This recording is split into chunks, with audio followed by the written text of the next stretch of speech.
Bienvenue chers amis. Aujourd'hui, nous faisons à nouveau une mise à jour du marché, courte et percutante. Je pense qu'il est temps de le faire à nouveau, car il se passe constamment des choses que nous devons absolument analyser. Je dirais que nous allons examiner tout cela brièvement d'un point de vue technique, car il y a ici, comme je l'ai dit, deux zones extrêmement importantes qui ne doivent pas être franchies, sinon nous pourrions avoir un problème. Jetons un coup d'œil rapide à ce que fait la Fed, ce qui est prévu dans un avenir proche. Parlons ensuite des prochaines semaines, de la manière dont les choses pourraient évoluer ici. Je pense que ce sera certainement une vidéo importante. C'est pourquoi, chers amis, laissez comme toujours un like et un commentaire. Surtout dans ces phases de marché, je compte d'autant plus sur votre soutien. Merci beaucoup pour cela. Regardons tout cela d'un point de vue technique des graphiques. D'un point de vue technique, nous sommes ici avec le Bitcoin sur le graphique de Manfred, très serré, avec le MACD ici en bas. Et c'est bien sûr un peu dangereux. Donc il faut bien sûr le dire. Regardez ça ici. Si nous devions croiser ici et voir un croisement baissier, cela pourrait devenir dangereux. Il faut vraiment le dire ainsi, parce que, dans le passé, cela a marqué le début du marché baissier. Depuis lors, nous sommes passés au marché baissier. Les lignes se rapprochent de plus en plus.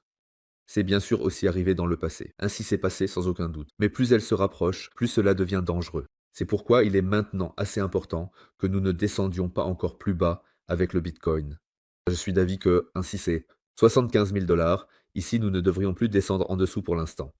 Ce serait très important, d'un point de vue technique du graphique, surtout parce que nous voyons exactement la même chose avec la moyenne mobile à 200 jours. Regardez cette zone de support jaune. Nous l'avons vraiment testé 3 fois ici, et à chaque fois, nous avons recommencé à monter.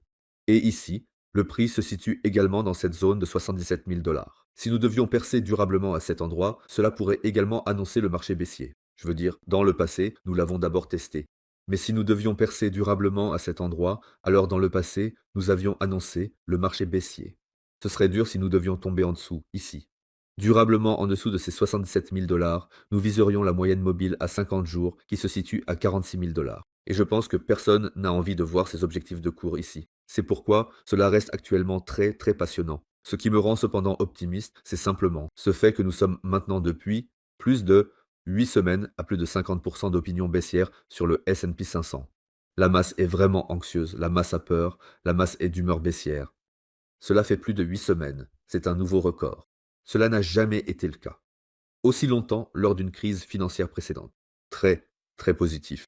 Car si nous pensons si négativement, je peux à nouveau imaginer que le marché est lentement au point le plus bas. Car vous savez très bien, plus l'humeur est anxieuse, plus il est probable que nous ayons déjà vu le fond. Mais nous avons aussi vu ces derniers jours que Jerome Powell a de nouveau fait un discours. Dans le discours, il a été dit que, eh bien, l'économie américaine semble solide jusqu'à présent. Le marché du travail est vraiment en bonne forme. C'est vraiment agréable ce qu'il a dit là.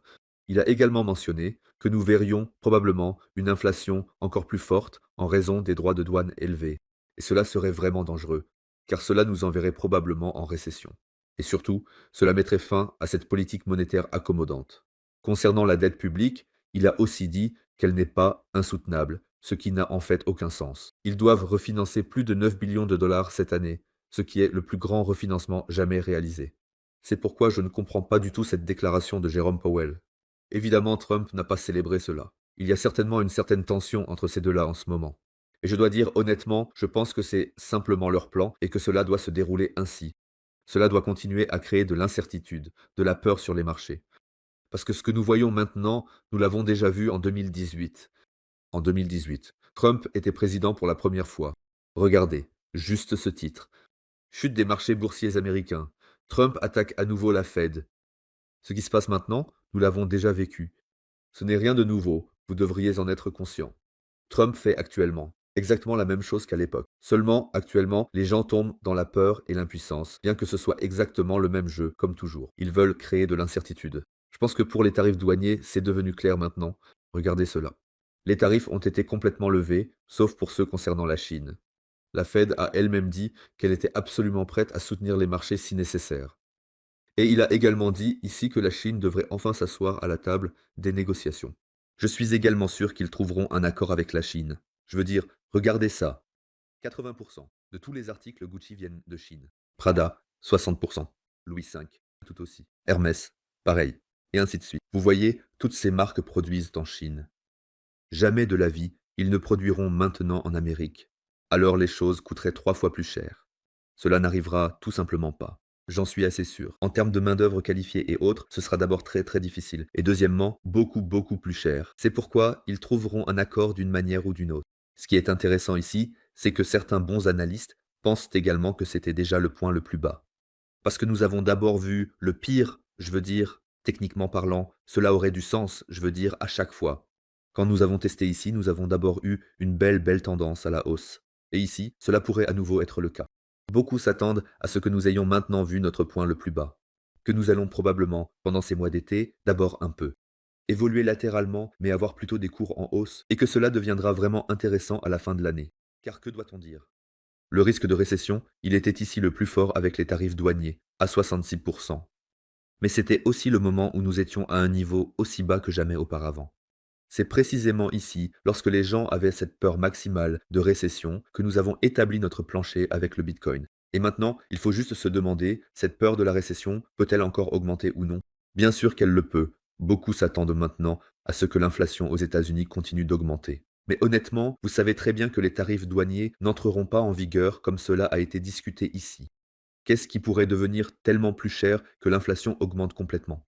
Juste pour donner un exemple, le pétrole, par exemple, est devenu extrêmement bon marché. Ce genre de choses stimule l'économie et atténue également l'inflation. Je pense qu'il faut prêter attention à de tels chiffres. Regardez à quel point nous ne faisons que chuter depuis 2022. C'est très très positif et cela pourrait également contribuer à une meilleure inflation.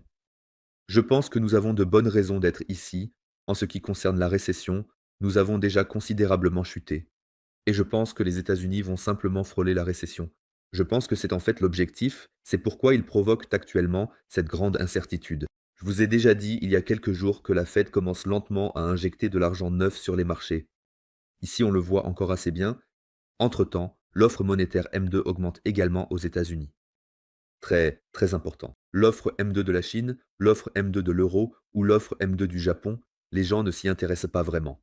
Le Bitcoin est corrélé avec l'offre monétaire M2 des États-Unis et le fait qu'il ait également augmenté ces dernières semaines est vraiment bien. Cela pourrait, à mon avis, également faire en sorte que nous commencions lentement à voir cette liquidité sur les marchés dans les semaines à venir, et que nous voyons enfin ici à nouveau des cours raisonnables. Je veux dire, cette masse monétaire mondiale a augmenté de plus de 4,5 billions de dollars américains rien que cette année. C'est tout simplement 3 fois la capitalisation boursière totale du Bitcoin. Comment peut-on ne pas être absolument optimiste sur un actif comme le Bitcoin qui est complètement immuable, qui est si limité? Le Bitcoin est déflationniste aussi rare que jamais auparavant. On ne peut qu'être plus optimiste pour l'avenir, surtout avec cette expansion monétaire. Nous sommes vraiment encore sous-évalués ici, si l'on met cela en perspective. Et bien sûr, tout cela est actuellement favorable pour le Bitcoin. Nous sommes maintenant à une dominance du Bitcoin de 69%, donc presque 70% si l'on exclut les stablecoins. Et c'est fou. Cela montre simplement combien d'argent peut encore affluer dans le Bitcoin. Cela montre finalement à quel point ces Bitcoins sont bon marché. En comparaison, ces Bitcoins sont vraiment beaucoup trop bon marché. En comparaison avec le Bitcoin, alors qu'on vienne encore me dire qu'on ne peut plus voir un D6 ou quelque chose de similaire avec le Bitcoin. Les gens, si nous baissons une fois la domination du Bitcoin et que quelques milliards sont réaffectés ici, alors certains Bitcoins peuvent facilement faire un 10, 20 KISS. Ce n'est vraiment pas grand-chose ici. Mais pour cela, nous avons besoin de liquidité, d'une politique monétaire claire et d'une sécurité en ce qui concerne les États-Unis. Et je pense que nous sommes actuellement sur la bonne voie. Sinon, il n'y a vraiment pas grand-chose de plus à dire. J'espère que cette vidéo vous a plu et je vous souhaite de joyeuses Pâques. Je vous souhaite de belles fêtes et à la prochaine, les amis. Au revoir.